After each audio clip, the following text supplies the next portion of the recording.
dans la loi budgétaire fixant le budget de fonctionnement de l'exercice 2016, le gouvernement a prévu un budget de 20 milliards pour réduire cette disparité salariale en attendant que la politique salariale globale soit mise en place. Mais dans la mise en œuvre de cette loi budgétaire, il a été constaté qu'il y a des fonctionnaires, des travailleurs de l'État ayant des statuts propres, des fonctionnaires qui ne sont pas régis par le statut général des fonctionnaires, qui n'ont pas été tenus en compte. Et donc ce sont des fonctionnaires qui ont des statuts propres, mais qui utilisent le budget qui est marge du budget de l'État. Donc pendant les négociations, il a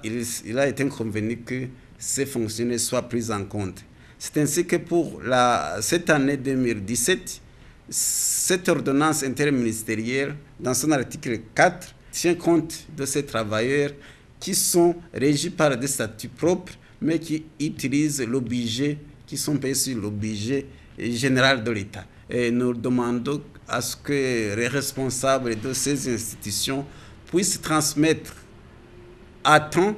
toutes les données nécessaires, je dis les statistiques et les salaires,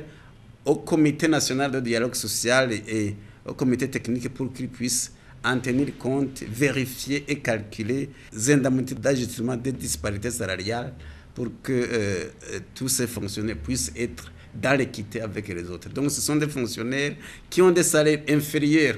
ou égaux à ceux des enseignants, mais qui ne sont pas régis par le statut général des fonctionnaires.